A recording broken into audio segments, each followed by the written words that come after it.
네, 안교 시간부터 대예배 특찬까지 계속 은혜. 뭔가 메시지가 있는 것 같습니다. 이 추석 명절 하나님의 은혜로 여러분 모두가 행복하고 또 하나님의 은혜로 살만 나는 그런 기쁨을 발견할 수 있는 태능교회 모든 성도들이 될 수 있기를 간절히 바라겠습니다. 보다시피 정말 많은 분들이 명절을 맞아 고향으로 감으로 자리가 많이 비었는데 그 대신 또 명절을 맞이해서 또 반가운 분들이 많이 또 자리를 함께 해주셨습니다. 이 안식일 하나님의 은혜로 또다시 하나님의 은혜로 행복한 안식일 될 수 있기를 진심으로 소망합니다. 오늘은 점심 식사가 없다는 거 아시죠?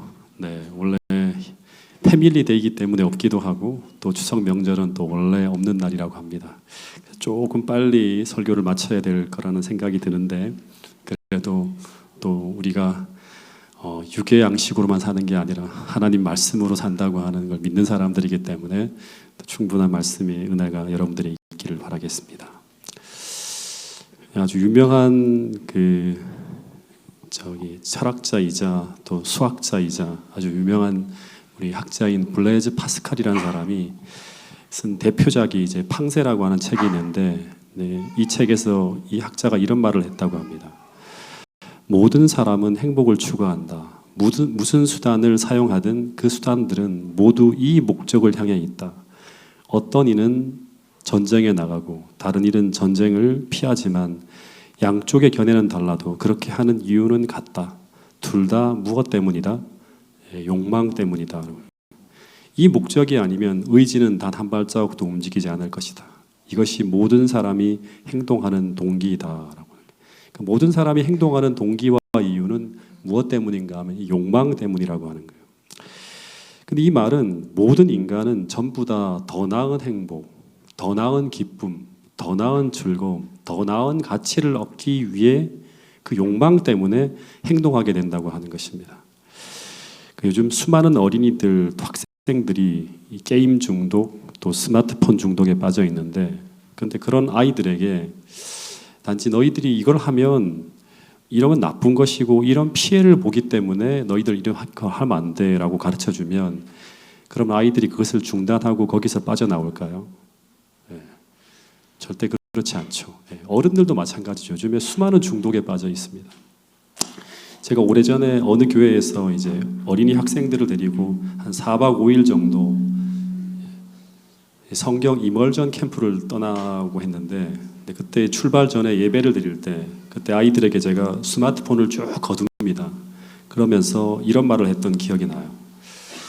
얘들아, 너희들이 생각하기에는 진짜 이 스마트폰과 컴퓨터 게임이 세상에서 가장 큰 기쁨과 즐거움을 가져다 주는 것처럼 보일 것이다.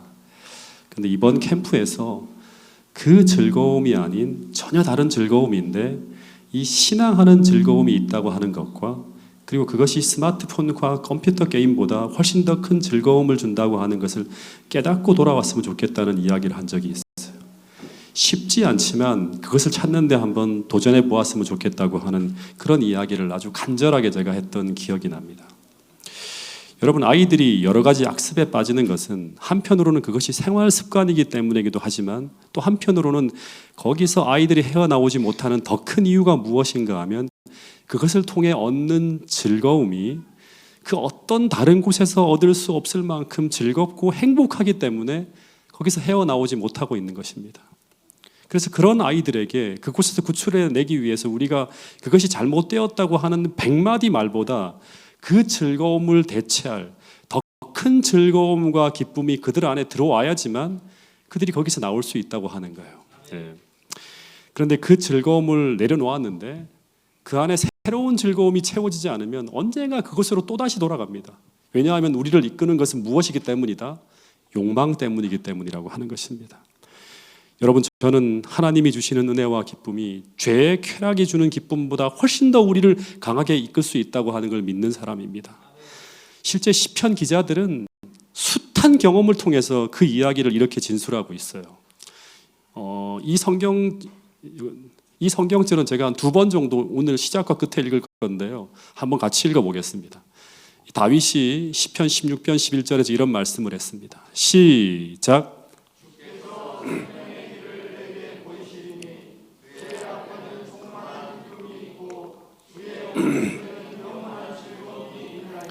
그러니까 주님께서 생명의 길을 내한테 쫙 보여주시는데, 근데 그 생명의 길은 어떤 길인가 하면 주님이 이렇게 쭉 앞서 걸어가시는 그 앞에 어떤 기쁨이 있는가 하면 이 충만한 기쁨이 있대요. 요만큼의 작은 기쁨이 아니라 완전히 우리를 뒤덮는 그런 충만한 기쁨이 있고, 주님과 함께 동행하는 그의 오른쪽에는 뭐가 있다? 네, 영원한 즐거움이 있다고 하는 거예요. 그러니까 왔다가 갔다가 하는 게 아니라 끊임없는 즐거움, 영원히 멈추지 않는 즐거움이 있다고 하는 게 이 다윗의 고백이에요.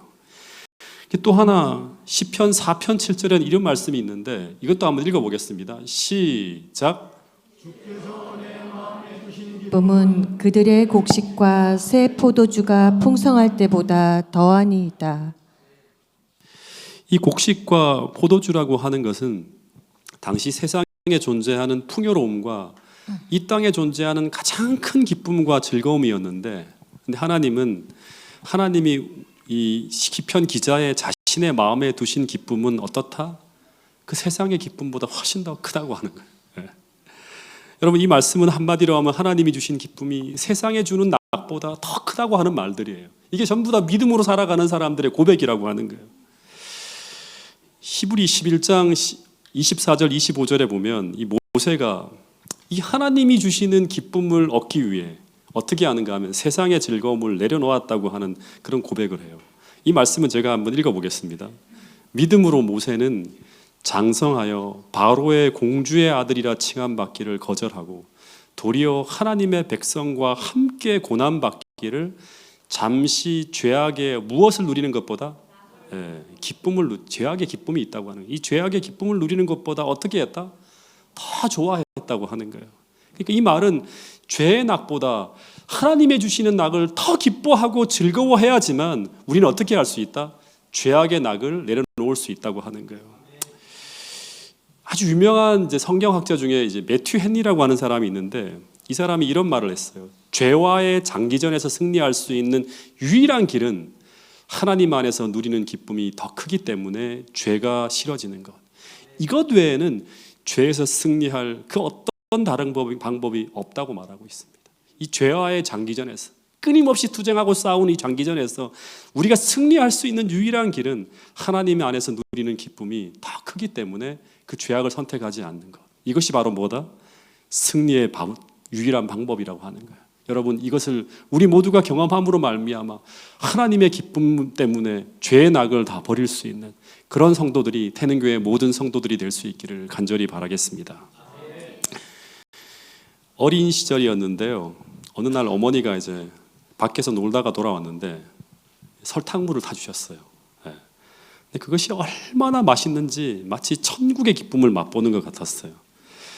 그래서 집에서 어머니가 사라지기만 하면 제가 어떻게 하는가, 몰래 부엌에 들어가서 설탕을 자주 물에 타서 먹었는데, 근데 어머니가 처음에는 가만히 두시다가 나중에 반찬이 써야 될 이 설탕이 한꺼번에 엄청나게 사라지는 거예요.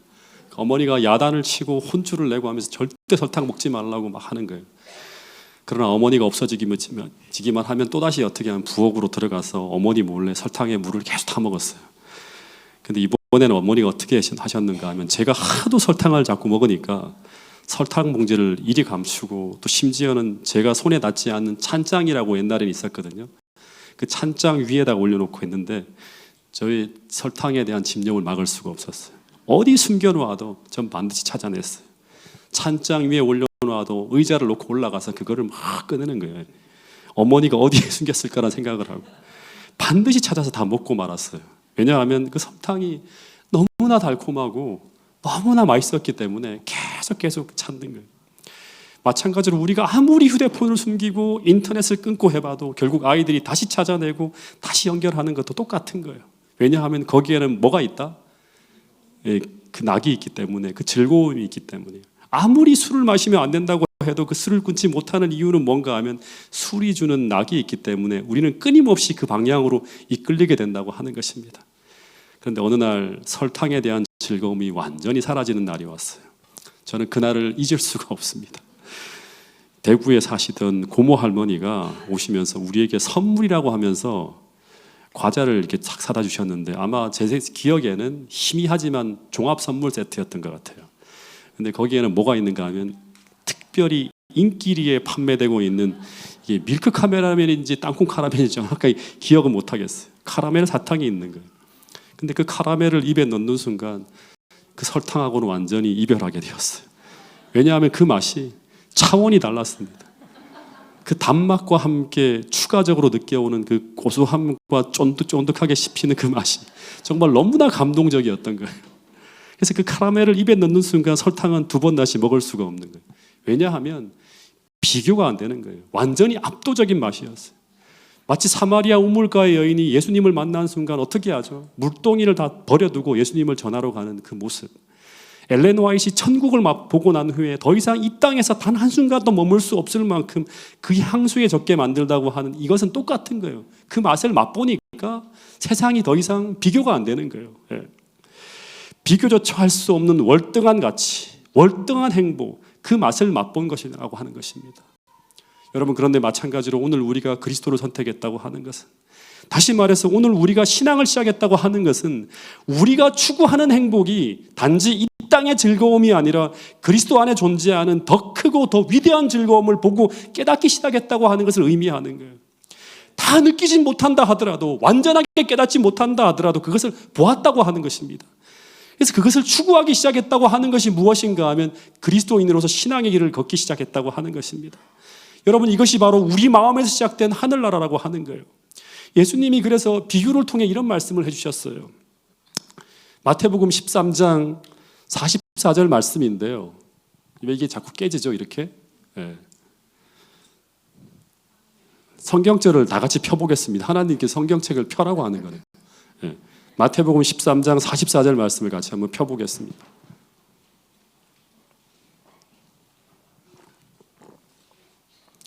자, 읽어보겠습니다. 시작.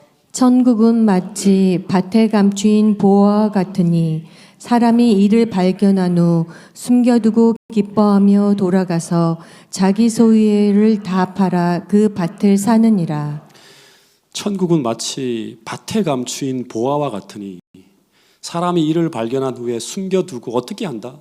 기뻐하여 돌아가서 자기의 소유를 다 팔아 그 밭을 산다고 하는 거예요. 여러분, 신앙의 시작은 이 감추어진 보화를 발견하면서 시작되어지는 것인데, 근데 이 보화는 첫 번째 이 그냥 보화가 아니라 어떤 보화다? 감추어진 보화예요. 그래서 이 보화는 그냥 발견되는 것이 아니라 찾아야 돼요. 다시 말해 이 말씀은 그냥 멀리서 보면 이것이 보화처럼 보이지 않는다고 하는 말이에요. 그래서 상상해 보면 그냥 밭에 아무렇게나 나둥거려져 있든지 아니면 흙을 뒤집어 쓰고 있든지 혹은 무엇인가 가려져 있거나 땅 속에 반쯤 묻혀서 잘 보이지 않을 수도 있어요. 그래서 우리는 이 보화의 가치를 보지 못하고 그냥 지나칠 수도 있다고 하는 거예요. 근데 이 모습은 당시 이 땅에 오신 예수님의 모습이었죠. 사람들의 보기에 고운 모양도 없고 매력도 없는, 정말 흠모할 만한 그 어떤 가치도 없는 초라한 모습으로 이 땅에 오신 예수님의 모습이 바로 감추어진 보화와 같은 모습이에요. 그래서 이사야서 53장 2절 3절에 보면 사람들은 그분을 보고 어떻게 했다? 멸시했고 그분을 귀하게 여기지 않았다고 하고 그냥 봐서는 이분이 천국의 보화를 담고 있는 분이라고 하는 것을 몰랐다고 하는 거예요. 사람들이 그를 주목하지도 않았고 멀리서 보면 절대 보화처럼 보이지 않는 분이 바로 이 예수님의 보화, 예수님이라고 하는 거예요. 마찬가지로 재림교회도 그냥 멀리서 보면 절대 진리의 보화를 담고 있는 교회처럼 보이지 않아요. 그런데 그 밭에 들어가서 혹은 땅을 파고 들어가서 그 보화를 캐내고 더하여 그 보화에 묻은 흙과 먼지를 털어내고 닦아서 그 보화를 정확하게 보고 만지는 순간 그것은 단순한 돌덩어리가 아니라 보화임을 깨닫게 됩니다. 그러면 그 다음 우리는 어떻게 하죠? 그 보화를 보면 어떻게 하죠? 본문에 나오는 이야기처럼 그 보화를 발견한 사람은 어떻게 하는가 하면 그것을 소유하기 위해서 기뻐하며 돌아가서 기꺼이 자신의 전부를 팔아서 그 보화가 있는 그 밭을 사게 된다고 하는 것입니다. 근데 이 밭을 샀다고 하는 것은 뭔가 하면 이 보화를 소유하기 위해서 내가 가지고 있는 아주 큰 대가를 지불하고 그 보화를 소유하게 되었다고 하는 말과 똑같은 거예요. 여러분, 그래서 그리스도인이 되었다고 하는 것은 그 어떤 보화보다 더 귀한 가치를 오늘 우리가 그리스도 안에서 발견했다고 하는 것이고, 더하여 그것을 얻기 위해서 믿음으로 그 대가를 기꺼이 지불하고 있는 삶을 살아가고 있다고 하는 것을 의미하는 거예요.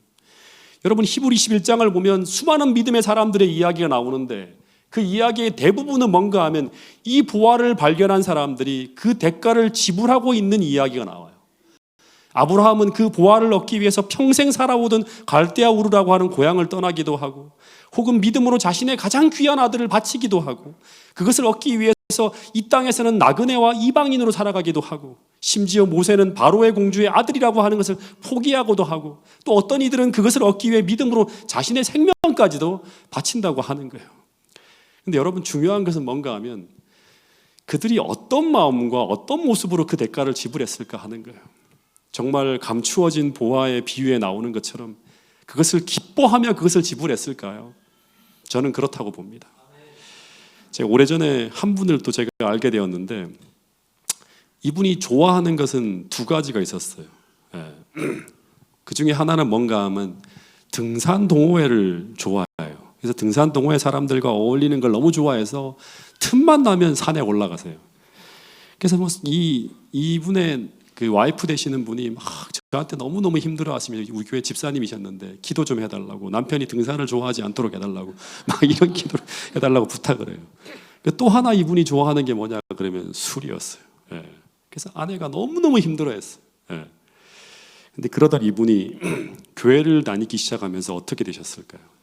제가 이제 그분 댁에 어떤 큰 행사 때문에 참여하게 되었는데, 믿지 않는 딸들과 사위들이 함께 식사를 저랑 하게 되었어요. 근데 큰 사위가 제게 이런 말을 하는 거예요. 목사님이세요? 하더니 제가 아버님이 다니는 교회를 한번 가봐야겠다는 생각을 했다는 거 하는 거예요. 왜냐하면 아버님이 변해도 너무 변했다고 하는 거예요. 그 변화 중에 가장 큰 변화가 무엇인가 하면, 당시 아버지가 가장 좋아하시는 것이 술이었는데 그 중에서도 아버지가 안 넘어오는 게 반드시 넘어오는 게 있대요. 그게 뭔가 하면 여름날에 시원한 생맥주를 드시는 걸 그렇게 좋아했다고 하는 거예요.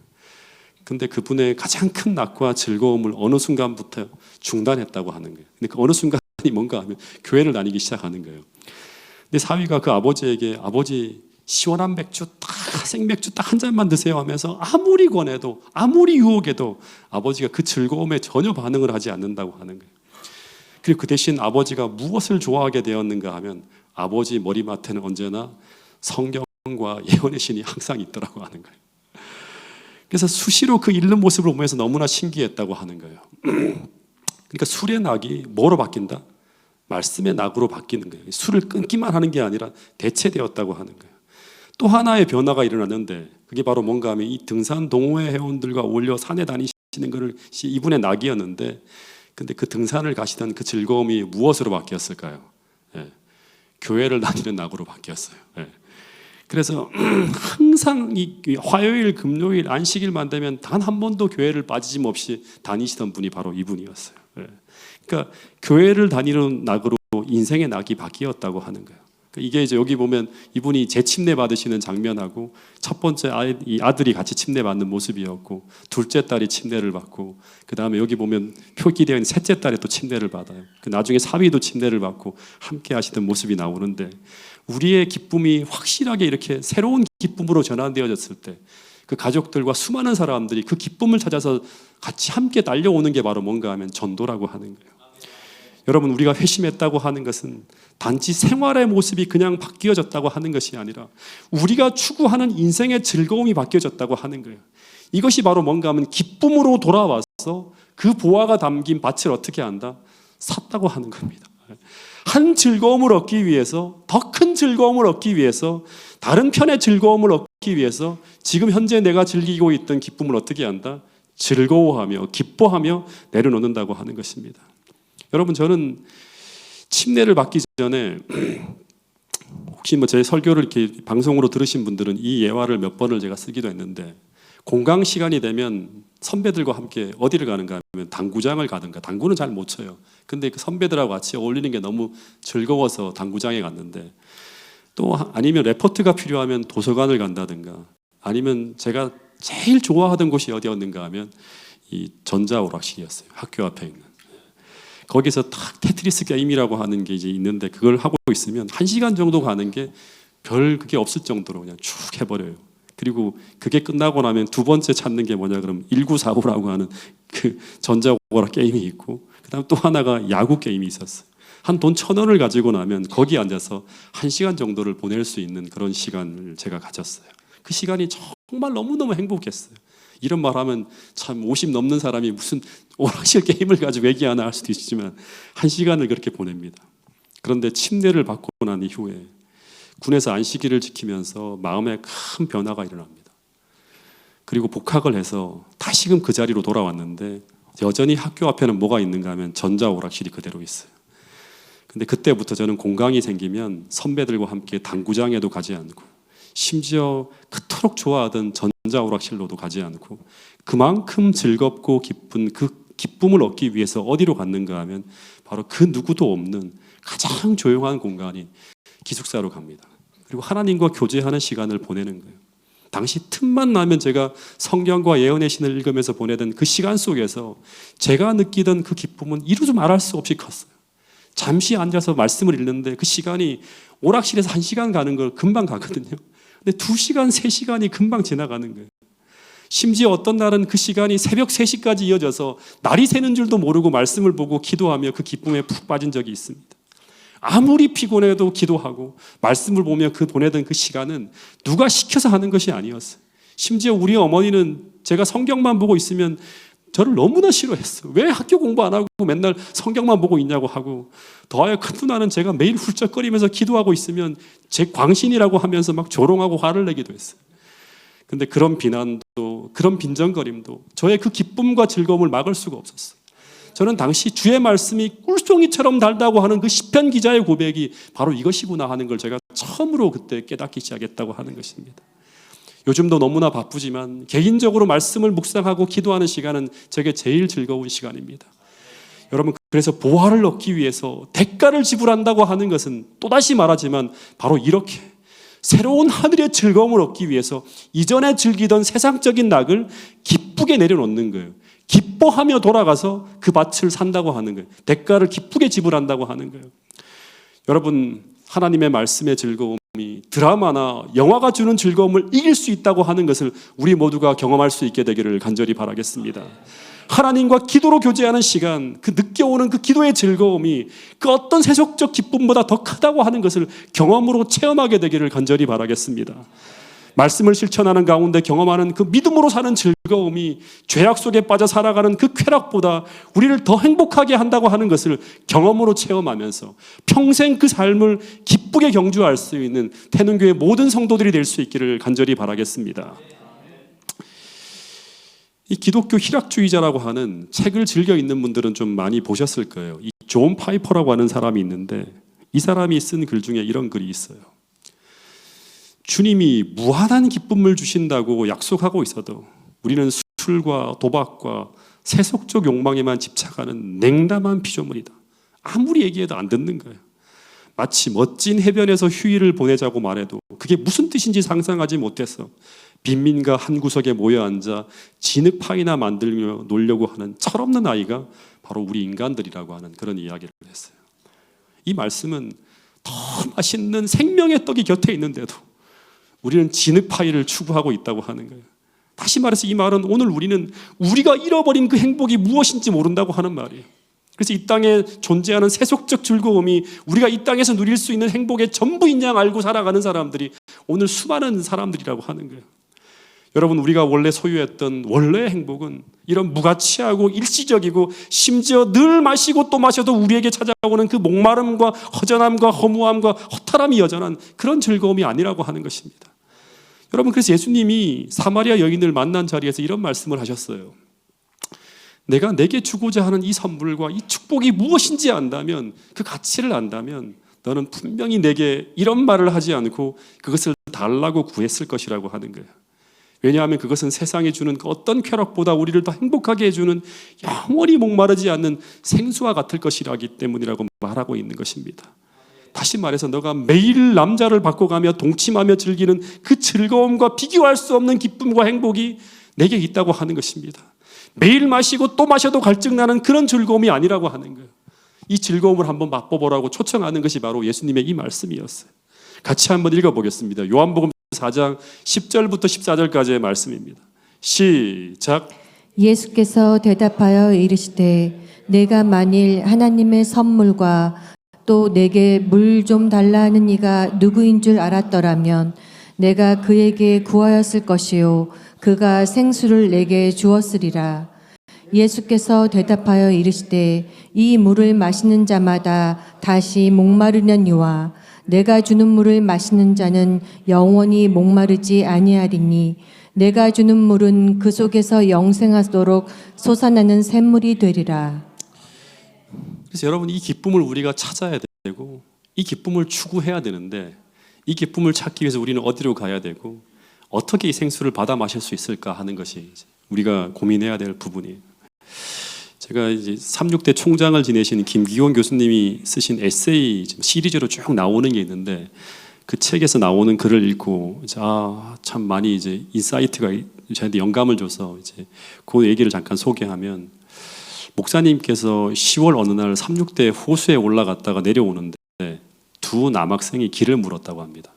뭐라고 물었는가 하면, 목사님 목사님이 아니라 저기 죄송한데, 이분이 총장인지도 모르는가 봐요. 학생이 저기 죄송한데 이 길로 올라가면 호수가 나오나요? 하고 물었대요. 그래서 이 교수님이 그 학생들이 36대를 처음 방문한 손님일 줄 알고 최대한 친절하게 길을 안내했다고 합니다. 이 길로 올라가면 쭉 가면 정말 아름다운 호수가 있고 도는데 몇 시간 걸리고 하는 얘기를 했다고. 그리고 난 후에 이 목사님이 물었대요. 어디서 오셨냐고. 그랬더니 이 두 남학생이 36대 학생이라고 하는 것입니다. 대뜸 이 교수님이 36대 학생이라고? 근데 자녀들이 아직까지도 호수를 모른단 말인가 하며 물었대요. 그랬더니 학생들이 네, 처음 올라가 본다고 하더랍니다. 교수님이 너무 놀래서 나중에 이제 알아보니까 36대 학생 중에서 1년을 다녀도, 심지어 2년을 다녀도 호수에 단 한 번도 올라가 보지 못한 학생들이 그렇게 많다는 이야기를 들었대요. 저도 3년 동안 신학 전문대학원을 다니면서 호수에 올라간 게 1학년, 2학년 때까지 거의 호수를 올라갈 틈이 안 나는 거예요. 그렇게 보낸 적이 있습니다. 근데 그렇게 많다는 얘기를 듣고 이제 목사님이 어느 날 대학 체프를 아예 호수에서 개최했다고 합니다. 근데 학생들이 올라오면서 이런 말을 하면서 중얼거렸대요. 와, 우리 대학에 이렇게 좋은 호수가 있었지 하면서 막 애들이 그런 얘기를 하면서 올라왔다고 하는 거예요. 여러분 잘 아시다시피 36대 호수는 서울에 있는 대학에서는 보기 드문 아름다운 호수예요.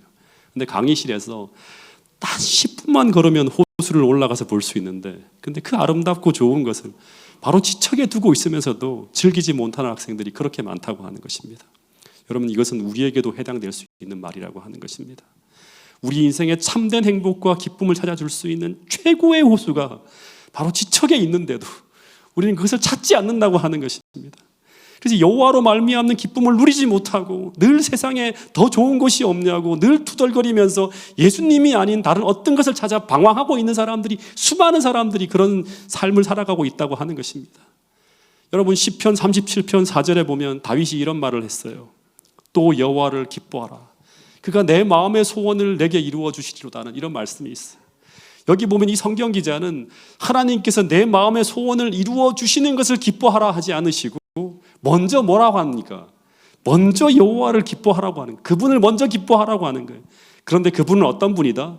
너희의 소원을 이루어 줄 수 있는 분이라고 이야기하고 있는 것입니다. 이 말은 그분이 나의 소원을 이루어 주시기 때문도 아니고, 그분이 우리를 축복해 주시기 때문이 아니라 오직 우리가 하나님과 함께 있기 때문에 행복한 것을 경험하라고 하는 말과 똑같은 것입니다. 다시 말해서 이 기쁨은 우리가 어느 순간 어떤 장소에서도 경험할 수 있다고 하는 말이에요. 가장 절망적인 순간에도, 가장 어두운 순간에도 우리가 기도로 말씀으로 우리는 그분이 함께 하시는 임재를 통해서 이 기쁨을 얻을 수 있다고 말하고 있는 것입니다. 즉 우리는 어떤 장소에서도 그분이 주시는 기쁨과 즐거움과 쉼과 평안을 얻을 수 있는 그리스도의 호숫가로 우리는 나갈 수 있다고 성경 말씀은 이야기하고 있는 것입니다. 여러분, 그래서 이 말씀을 보면서 어떤 생각을 했는가 하면, 성경에 보면 즐거움으로 하라고 하는 말이 너무나 많아요. 즐거움으로 하라고 하는 말이. 우리가 어떤 봉사를 하든 어떤 힘든 사역을 하든 어떤 헌신을 하든 이 기쁨과 즐거움을 잃어버리지 않고 우리는 즐거움으로 하나님의 일을, 일상의 삶을 살아갈 수 있다고 성경은 이야기하고 있습니다. 이 미가서 6장 8절을 한번 읽어보고요. 인자를 사랑하라고 하는 인자라고 하는 건 사랑이에요. 그냥 하나님의 아들이 아니에요. 예. 시편 로마서 12장 8절에 보면 어떤 말씀이 있는가 하면 바울은 긍휼을 베푸는 자는 무엇으로 하라? 예, 즐거움으로 하라고 하는 거예요. 긍휼을 베풀더라도 그냥 긍휼을 베풀지 말고 어떻게 하라? 즐거움으로 하라고 하는 거예요. 히브리 10장 34절에 보면 같은 자를 위해 손해를 보며 희생할 때도 어떻게 희생하라고 하는가 하면 기쁘게 손해를 보라고 합니다. 예. 고린도후서 9장 7절에도 보면 헌신할 때도 억지로나 인색함으로 아니라 어떻게 하라? 즐거움으로 하라고 말하고 있어요. 예. 베드로 전서 5장 2절에 보면 양무리를 칠 때도 억지로가 아닌 자원함으로 하고 즐거운 뜻으로, 여기 기꺼이라고 하는 말은 즐거운 뜻으로라고 이렇게 번역되기도 합니다. 양무리를 치라고 하는 거예요. 여러분, 그래서 회심을 우리가 했다고 하는 것은 우리 안에 예수님께서 들어오셨다고 하는 것이고, 그것은 하나님의 일을 하는 데서 발견하는 이런 기쁨과 즐거움이 우리 안에 회복되었다고 하는 것을 말하고 있는 거예요. 여러분, 우리가 예수님을 믿는다고 하는 것은 예수님을 여러분의 보화로 영접하는 거예요. 다시 말해 이 말은 단지 우리가 멸망당하기 싫어서 영접하는 것이 아니라 심지어 그분이 나의 주이기 때문에 내가 그분의 뜻대로 살지 않을 수 없다는 의무감 정도가 아니라 그분이 나의 기쁨이기 때문에, 다른 어떤 것보다도 예수님이 가장 소중하기 때문에 내가 그분을 내 마음에 영접하고 기쁘고 행복하게 살아간다고 하는 것입니다. 여러분, 그래서 이런 이야기들을 쭉 생각하면 바울이 얘기하는 빌립보 3장 8절에서 말하는 8절 9절에서 말하는 이 고백이 이해가 됩니다. 같이 한번 읽어보겠습니다. 시작. 또한 모든 것을 해로 여김은 내 주 그리스도를 아는 지식이 가장 고상하기 때문이라. 내가 그를 위하여 모든 것을 잃어버리고 배설물로 여김은 그리스도를 얻고 그 안에서 내가 발견되려 함이라. 그러니까 예수님이라고 하는 분이 얼마나 우리를 행복하게 하고 얼마나 우리를 기쁘게 하고 얼마나 나에게 소중한 것인지를 다 경험하고 난 다음에 내가 그를 위하여 모든 걸 다 버릴 수 있다고 하는 거예요. 왜냐 그러면 그리스도를 잃어버리지 않기 위해서, 그분을 얻기 위해서 이렇게 선택한다고 하는, 그리고 그렇게 살아간 사람이 바로 사도 바울이라고 하는 사람이에요. 제가 이 말씀을 정리하면서 오래전에 제 인생을 두고 신앙하면서 가장 행복했던 때를 한번 기억해 봤어요. 그게 바로 1993년 4년 1월 어느 날 새벽이었던 것 같습니다. 제가 그때 이제 시골 생활을 잠시 들어가 있었는데 너무나 추운 겨울이었어요. 근데 새벽에 이제 문득 기도하는데 하나님께서 제게 이런 생각을 주시는 거예요. 얼마 전에 1000명 선교사로 들어간 형님 때문에 그 아랫집 한 형수님이 아이 셋을 데리고 이제 혼자 시골 생활을 하고 있었는데 그 형수님 집에 실내 화장실 변기가 얼어붙어 있는 걸 제가 알게 되었어요. 그래서 그 형수님 식구들이 실내 화장실이 얼었기 때문에 야외 화장실을 쓰고 있었는데, 근데 그 밤에 제가 이제 그 집에서 이렇게 안식일 날 저녁에 이렇게 쭉 지내고 보니까 이 야외 화장실에 가서 이제 볼일을 보고 오는데 그 화장실이 거의 다 차올랐어요. 그래서 끝이 보이는 거예요. 이제 더 이상 쓸 수 없는 상황까지 쭉 간 거예요. 근데 그 형수님과 아이들이 말도 못 하는 거예요. 이제 도시에서 오랫동안 생활하고 오셨기 때문에 이제 그런 게 뭐 또 이렇게 수치스럽고 해서 말도 못 하고 어떻게 아이들과 어떻게 할 수 없어 굉장히 곤란한 상태인 걸 제가 이제 그날 안식일 날 보고 이제 돌아왔어요. 근데 저는 평생 화장실을 퍼본 적이 없어요. 그리고 제 아내가 가끔씩 저한테 막 계속 두고두고 공격하는 게 뭐냐면, 우리 아이들이 어릴 때 이제 이야기하면서 아이들 똥을 이제 막 치울 때, 기저귀를 치울 때 제가 아우 나 그거 못 치운다면서 피했는데 그걸 두고두고 저를 공격할 정도로 제가 정말 싫어하는 게 이제 그런 거였는데, 근데 어떻게 해야 될까 고민하다가 새벽 기도회를 탁 마치고 난 후에 새벽 5시 반쯤에 마치거든요. 거기서 아무도 안 보는 그 추운 겨울 새벽에 그 집 야외 화장실로 갔어요. 그리고 난 후에 뒷뜰에 있는 이제 거기서 제가 잠깐 봉사한 적이 있어서 똥바가지가 어디 있는지 알아요. 그걸 꺼내가지고 몇 달 전에 그 형님이 인분으로 거름을 만드는 것을 다 목격하면서 되짚었어요. 어떻게 해야 될지. 그래서 화장실에 먼저 물을 쭉 부었어요. 그래서 화장실을 폈는데 그 인분을 펴서 옆에 놓여진 이제 볏짚으로 하나씩 덮어야 돼요. 한 번 풀면. 그리고 효모라고 하는 이스트가 있는 걸 뿌리면서 계속 쳐냈어요. 근데 신기한 것은 비위가 하나도 안 상하고 그 일을 하는데 굉장히 기쁜 거예요. 그리고 아직 날이 밝기 전에 그 일을 다 하고 난 다음에 보니까 금방 하더라고요. 한 40분 정도 하니까 끝나더라고요. 아무도 몰래 돌아오는데, 근데 그 하늘을 쳐다보는데 하나님과 저만이 아는 기쁨으로 너무나 행복해서 막 눈물이 날 지경인 거예요. 하늘을 쳐다보면서 마치 주님을 보면서 이렇게 딱 이제 같이 무언으로 대화하는데 하나님께서 마치 고개를 막 끄덕이면서 너 정말 멋졌어. 이렇게 하는 것처럼 느끼는 거예요. 저는 속으로 그러는 거예요. 주님 뭘요? 주님이 다 하셨잖아요. 하면서 막 웃었던 기억이 나요. 근데 그 장면을 생각하면 당신 너무나 순수하고 너무나 진실하게 하나님을 사랑했던 그 기쁨으로 살아가던 그 행복이 막 느껴오는 거예요. 저를 비롯한 우리 모두가 그 행복을 다시금 찾았으면 좋겠습니다. 여러분 시편 51편 10절부터 12절에 보면 이 다윗이 밧세바를 번한 후에 이런 기도를 합니다. 그는 당시 죄된 기쁨을 추구하다가 여호와로 말미암는 기쁨을 잃어버렸어요. 그런 후 시편 57편에서 그는 회개하며 이런 기도를 해요. 하나님의 은혜로 나의 죄를 씻어달라고, 용서해달라고 하다가 마지막에 그는 어떤 기도를 하는가 하면 여기 보면 구원의 즐거움을 회복시켜달라고 기도하고 있습니다. 즉 그가 잃어버렸던 그 기쁨, 여호와로 말미암는 기쁨, 믿음으로 살아가는 사람들이 다 누렸던 그 기쁨을 다시금 회복하게 해달라고 기도하는 거예요. 여러분 이것을 알았던 사람이 바로 다윗이라고 하는 사람이에요. 여러분 오늘 우리도 이 신앙의 기쁨, 이 구원의 기쁨을 잃어버렸다면 우리도 이 다윗이 기도했던 것처럼 그 기도를 해야 됩니다. 우리가 잃어버린 그 신앙의 기쁨, 구원의 기쁨, 여호와로 말미암는 즐거움을 회복하게 해달라고 우리도 기도할 수 있게 되기를 간절히 바라겠습니다. 여러분 그래서 마지막 시편 16편 11절의 이 고백이 태능교회 모든 성도들이 고백이 될 수 있기를 간절히 바라겠습니다. 그리고 이 기쁨, 이 행복을 전할 수 있는 사람들이 바로 복음을 경험한 사람, 복음으로 말미암아 살아가는 사람, 그 사람들이 태능교회 모든 성도들이 될 수 있기를 간절히 바라겠습니다. 마지막 말씀 같이 한번 읽어보겠습니다. 시편 16편 11절 말씀입니다. 시작. 주께서 생명의 길을 내게 보이시리니 주의 앞에는 충만한 기쁨이 있고 주의 오른쪽에는 영원한 즐거움이 있나이다. 주께서 생명의 길을 우리에게 보여주시리니 주님 앞에는 이 충만한 기쁨이 있고 주의 오른쪽에는 주님과 함께하는 동행하는 그 길에는 영원한 즐거움이 있다.